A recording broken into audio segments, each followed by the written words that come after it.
Insert witty banter here. Coalson just said, "Don't think a second show is happening." What? What are we supposed to do? Timing would have worked, but after party is at my place. Myles Turner signing is disaster. He's too depressed to even do a show. It says literally shaking right now. Myles Turner SOS. I don't know. All right. We'll try and talk him off the ledge. Yeah, Sounds I guess. Good. Well, this one we'll have to just we'll speak directly to him this show. I think it was a good deal. I think it's good for everybody, but we'll get into it later. Also, when he says don't think the second show is happening, does that mean we can't do our show? Is he gonna just like muscle us out? He can't tell us what to do. It's not. That's right. In his purview. Yeah. Although, if he doesn't edit it, it might just never happen. Good point. We'll record one for our own posterity, and it may or may not That's ever right. see the light of day. Yeah, we'll text it to him. We'll post it to TikTok. Yeah. Just an unedited version on our free paid content page. Yeah, exactly. Just 3 posts, like each individual track. Figure it out yourself, guys. Just hit play on all 3 of them really quickly. On 3 different devices at the same time. Yeah, exactly. Got your phone, your iPad, your computer. In my day, you had to work to listen to your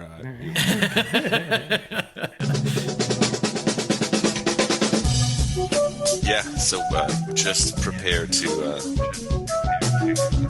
It'll be great. It'll be perfect. Y'all motherfuckers don't watch us play throughout the year, to tell you the truth. I'm gonna be real with you, and I don't care if I get fined.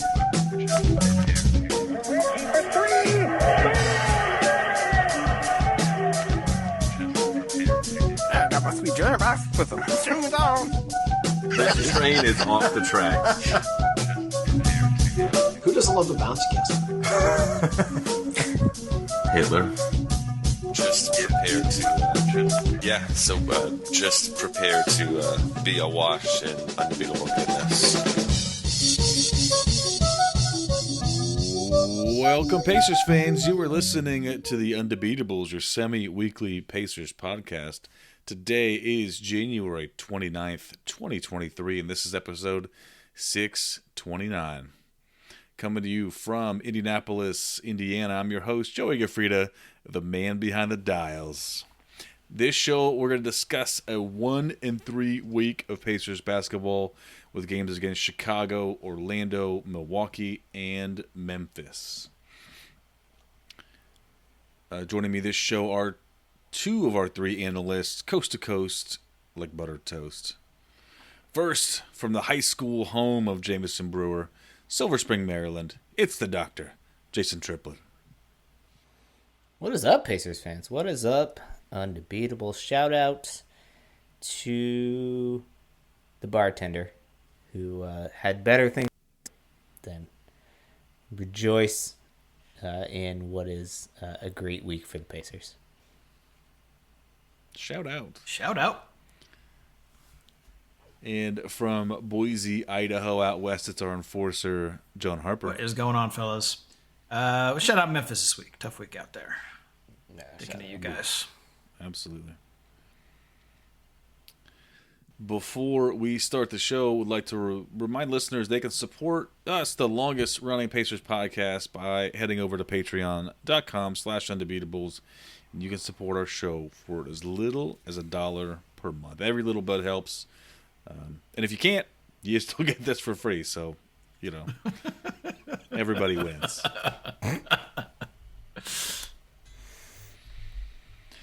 Well, so yeah, we had a 1-4 week of Pacers basketball, which of course we're going to talk about. But the big news of the week is Myles Turner re-signed with the Pacers, and Harper, do you have the details of the signing handy? I just saw it and I was happy, and that's Started where I doing left cartwheels it. and Yeah, I just did cartwheels and high-fiving strangers, and I was excited. And I went into damage control with Coalson. Yeah. is the other thing I did. Fielding all the panic texts. yep. Yeah. Somebody has to do it, Joey. Thanks for. No, this is a really interesting piece of contract negotiating this turned out to be. So he ends up signing a $58 million 2-year deal, but included in that is a restructuring of this year's contract, which adds $17.1 million. So this is he ends up only going against our cap for the next 2 years for $20.9 and $19.99 million. So a lot of flexibility remains for the team. That is super good news. That's a really reasonable overall number, but it, also basically $58 million in new money works out great for Myles Turner, and more money sooner is also better.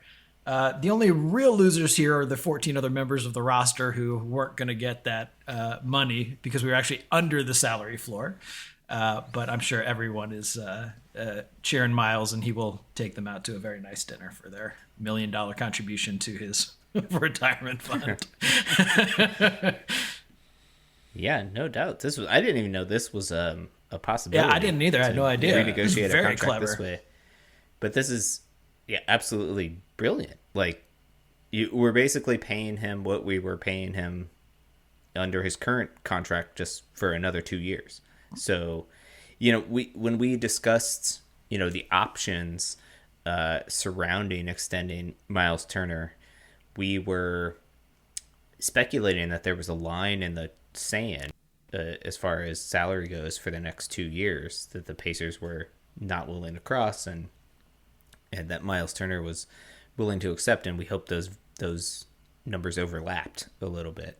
And it seems like more either they didn't, and they this really creative way to make him happy, or but regardless, it's just a coup, I think, for the Pacers to lock this down. So, I mean, we'll talk more about it on Thursday, I guess, but the ramifications of this long term. But Joey, what do you expect to get for your share? We gave up as the Undebeatables gave up. Part of our. We were gonna split the remainder of the cap along with the players, right? But But now we don't get to do that. How do you feel? Yeah, well, as long as I get those mozzarella sticks, then I'll be cool. All right, good, good. Those those are guaranteed in our contract. That's that was a hard-fought rider in mine. I know Myles does some Lego builds too. So if you could, break me off I don't know, a Death Star or something like that, I don't know. I'd be quiet, So now I'm excited. For me, I just wanted to put the whole topic behind. I'm ready to just kind of look towards the future. We've got a good core. I think with Halliburton, and I mean, particularly with Halliburton, but I like having Myles out there. I think he's just a good fit. He's been on this team for a long time, and the fans love him, and he seems to love the fans. Here specifically in Indiana, and he's a good dude. There's I'd like a little bit more out of him offensively, but I mean he's been in some interesting scenarios over the years. For years there was the Sabonis stuff, and but I'm hoping that the stability will bring success, and not success this year. I don't want any more success this year. I want success over our success quota already. Right, we've hit that. So I'm excited. Coalson is devastated, but whatever, if you want a bigger say in it, Coalson, then buy the team. So that's my challenge to you, Coalson. Yeah, the one thing that maybe Pacer fans and certainly I was hoping for was a few more years on the deal. But if you're Myles Turner, in 2 years he will be 29 years old. That is also the year that the league renegotiates their TV contracts. It's going to be his last big contract. There's a reason that they did it that way. He probably gave up a little bit to stay with the team. He certainly helped us out with this flexibility. This is definitely a situation where everybody wins. We're certainly going to be here again in 2 years, but very, very happy to have him inked. It's very cool, and it was unexpected. I didn't think we were going to get here. Yeah, I like that. It's a good point with the TV renegotiation that happens, because that'll open up ideally to a much bigger contract and more money for him if he were to just pack the maximum length available today, because then we see after these changes, after these new then some guy who's like, oh, you're like, that guy's okay, and he just signed the biggest contract in NBA history. We're still talking about Mozgov money, right?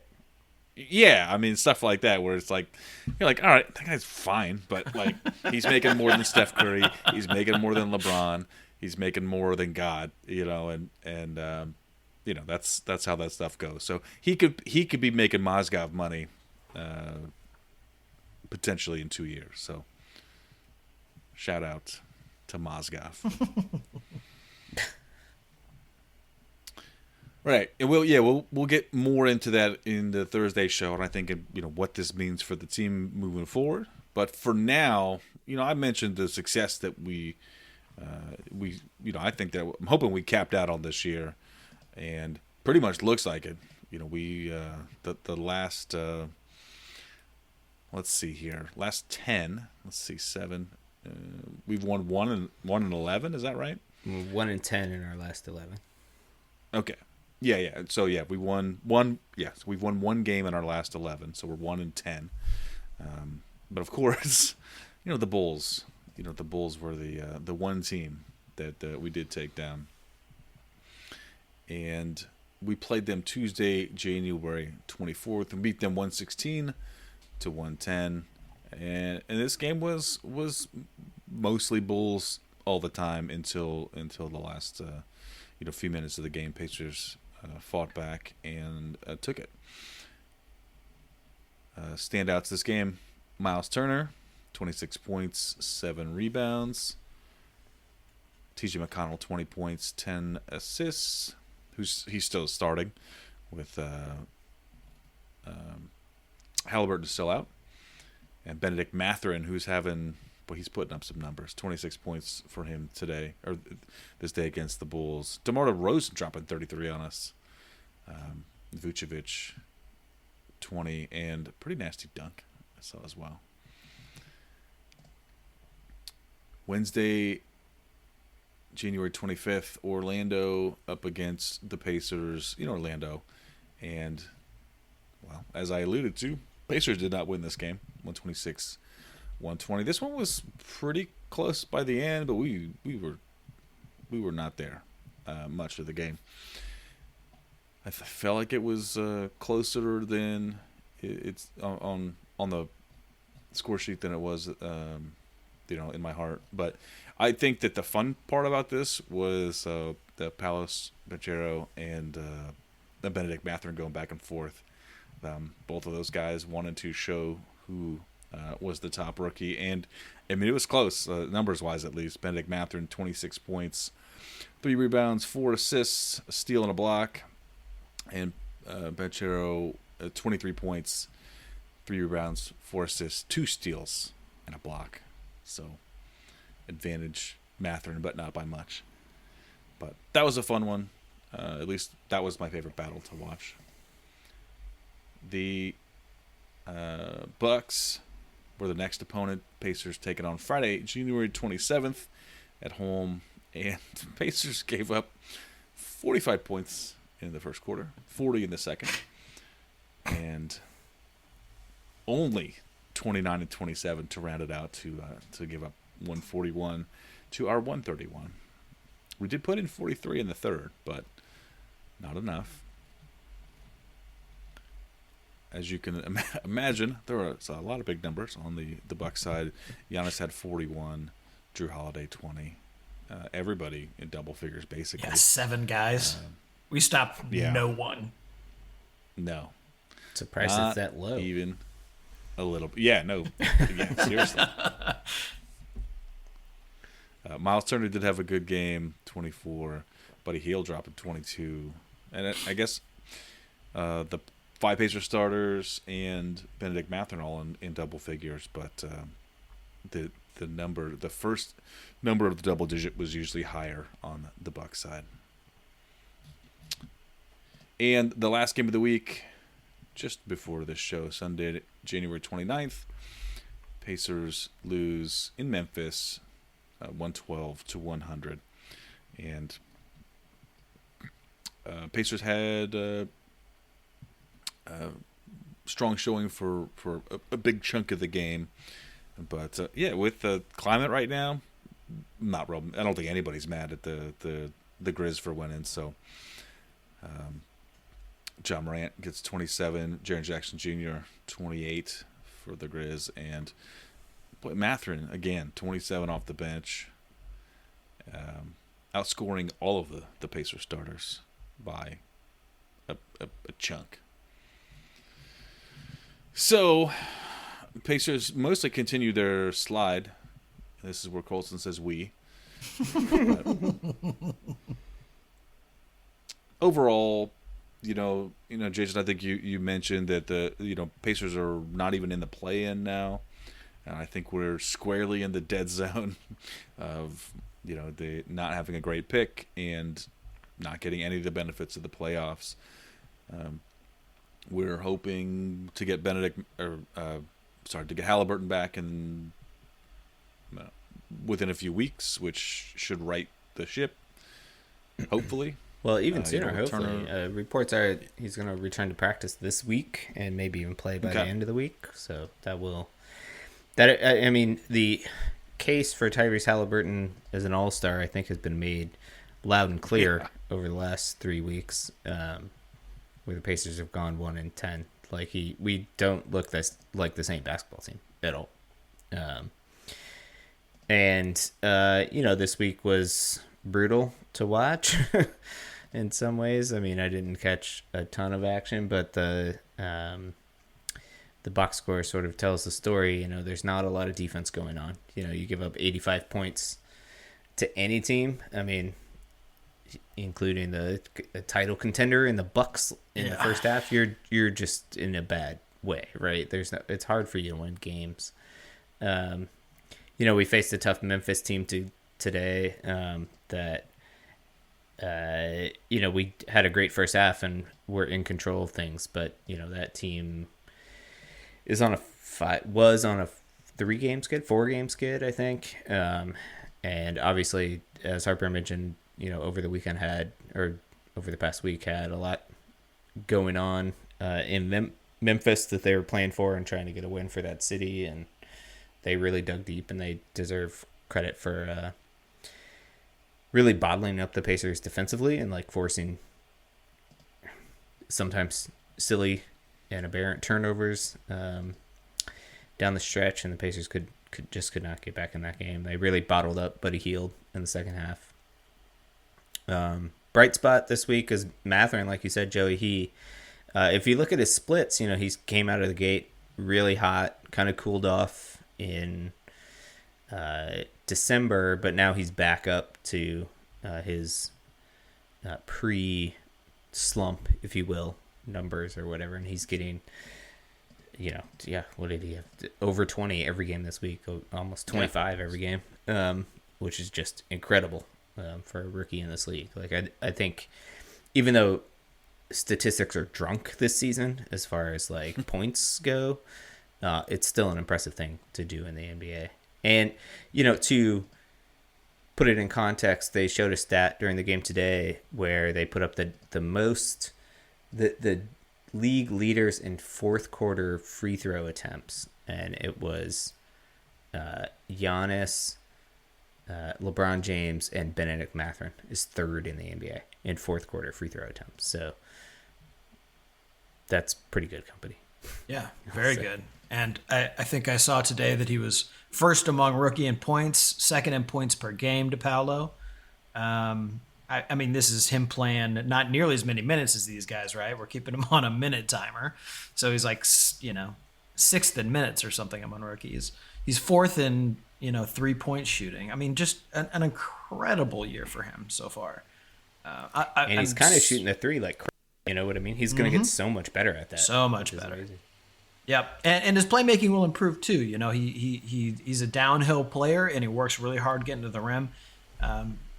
But as he, starts to see the game a little bit better, that's going to open up a lot of assists for him because you have no choice but to come down there and either hack the hell out of the guy, try and keep him off the rim, or draw a foul. So because he hits tough ones too. I mean, he's just an incredible finisher. So.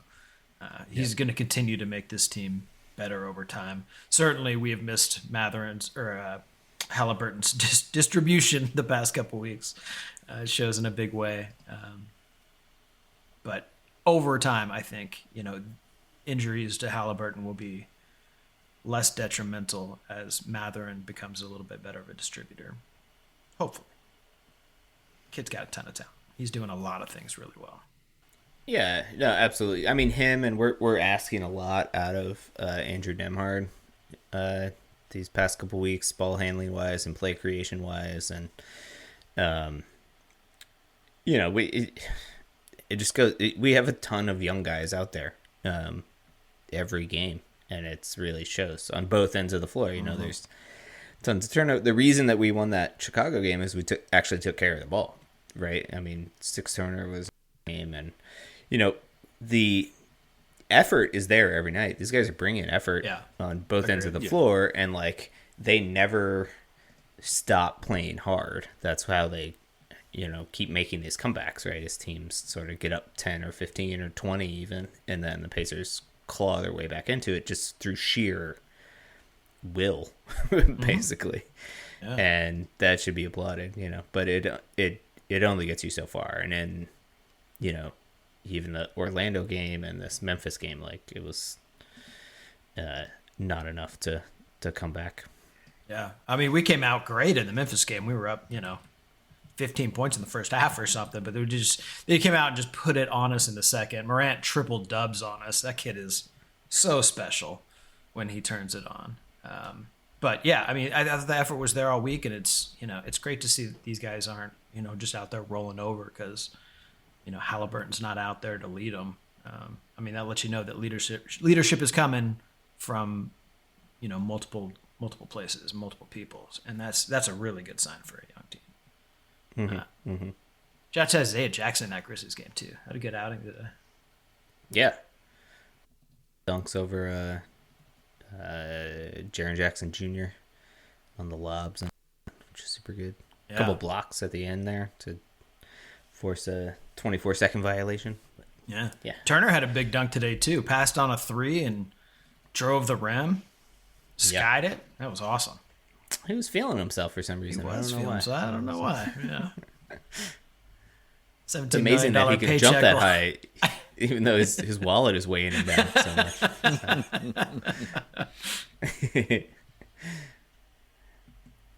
I don't have a ton of other comments on basketball this week. I feel like this team is it just gets an incomplete without Tyrese, and hopefully he comes back soon, because this week the Pacers, the schedule does not get a ton of, I mean, obviously it's the NBA, every game is hard, but at least the Pacers get a few days off, which will be good, get some practice time in, and 3 games at home this week. So Thursday, Pacers don't play again until Thursday when they host the Lakers, and then Friday host the Kings, and Sunday, February 5th, the Cleveland Cavaliers come to the Gainbridge Fieldhouse. That game is at 5 o'clock, which raises the probability of baby races. So, Joey, I don't know.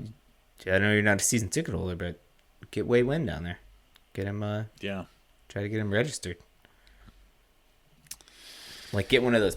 Do they pin the bib on the babies? I mean, not the. Obviously, he'll have a bib because he's a baby, but like a race bib. Yeah. His has some pretty bitchin' flames on it. So It's just he's gonna look intimidate. Good. It's got little coming out of it to like yeah. intimidate the other babies. And we'll talk about it more on Thursday, but All-Star starters have been revealed in the East. Mitchell, Irving, Antetokounmpo, Tatum, and Durant. In the West, Curry, Doncic, James, Williamson, Jokic. Zion. That's a Zion over AD. Makes sense to me. Mm-hmm. I'd definitely rather watch Zion play than AD in an All-Star game. Yeah, he might actually play too. Yeah. Exactly. I'll save my copious Irving trash talk for Thursday, but it is forthcoming.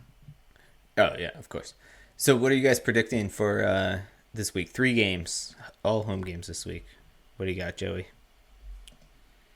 Well, I've been killing it on these sweeps, in that I get them 100% wrong. So let's keep that up. We're gonna win them all. Nice. I'll take 1 and 2. We'll pick off Sacramento, maybe. Domas has got to come to our house. That's right. Yeah, I think we're 2-1 this week. I think Halliburton comes back by Thursday and wants to get his revenge on the Kangs. On the Kangs. Friday. Yeah. I like it. Good. All right, team. Well, we'll be back with you on Thursday. I know we're going to dive into the Myles Turner discussion a bit more. Until then, you can hit us up on the social medias. We're on Twitter at Undebeatables. We're on Facebook.com/The Undebeatables. Our website is theundebeatables.com. There's a contact form. You can use that to send us a message, and you can send us an email. Shout out at theundebeatables.com, and on the website /store, you can get yourself a medium t-shirt.